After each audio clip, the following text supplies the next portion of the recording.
തെളിച്ചമേകാൻ പൊൻപുലർക്കാലം വെളിച്ചമാകുമ്പോ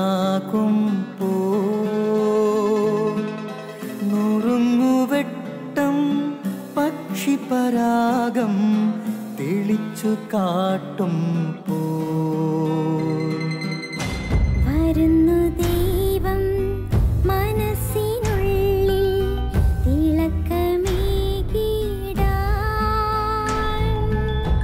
തരുന്നു ധ്യാന പ്രകാശമാർക്കും വിളക്ക് വയ്ക്കുമ്പോൾ നുറുങ്ങുവെട്ടം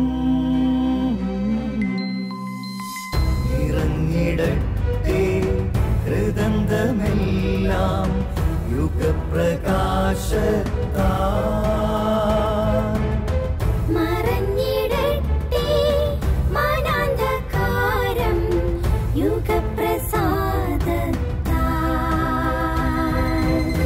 നുറുങ്ങുവെട്ടം.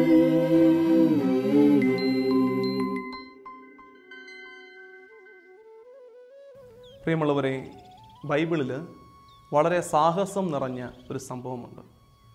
ഈശോ ആദ്യത്തെ ശിഷ്യന്മാരെ വിളിക്കുമ്പോൾ പത്രോസും അന്ത്രയോസും യാക്കോബും യോഹന്നാനുമൊക്കെ ഗലീലി കടൽ തീരത്ത് വല നന്നാക്കുകയും മീൻ പിടിക്കുകയും ഒക്കെയായിരുന്നു. വിളി കേട്ടപാടെ ഇവർ വള്ളവും വലയും അപ്പനെയും ഒക്കെ ഉപേക്ഷിച്ച് ഈശോയുടെ പിറകെ ഇങ്ങ് കൂടി. കാണുമ്പോൾ വളരെ ഹീറോയ്ക്കാണല്ലേ, നമുക്ക് വളരെ ബഹുമാനം തോന്നും ഇവരോട്.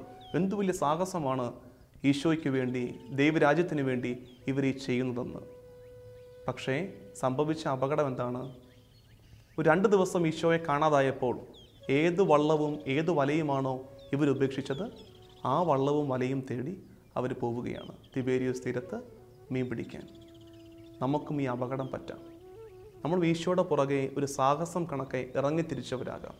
പക്ഷേ 2-3 ദിവസം പ്രാർത്ഥനയ്ക്ക് അവൻ ഉത്തരം തരാതിരിക്കുമ്പോൾ, അവൻ്റെ സാന്നിധ്യം നമുക്ക് അനുഭവിക്കാതിരിക്കുമ്പോൾ നമ്മൾ ഉടനെ പഴയ വഴികളിലേക്ക് തിരികെ പോവുകയാണോ? അരുത്. കാത്തിരിക്കാം. പന്തക്കുസ്തായുടെ അന്ന് പരിശുദ്ധാത്മാവ് വരും. നീ വിശ്വാസത്തിൽ സ്ഥിരീകരിക്കപ്പെടും. പിന്നെ നീ ഒരിക്കലും ഇടറുകയില്ല. പിന്നെ ഒരിക്കലും ഒരു അപ്പസ്തോലനും ഇടറിയിട്ടില്ല. അതുകൊണ്ട് ക്ഷമയോടെ കാത്തിരിക്കുക. അവൻ ഇടപെടും. പരിശുദ്ധാത്മാവിനെ അയക്കും. നമ്മൾ അഭിഷേകം ചെയ്യപ്പെടും. വിശ്വാസത്തിൻ്റെ പ്രഘോഷകരായി നമ്മൾ മാറും. ആമേൻ.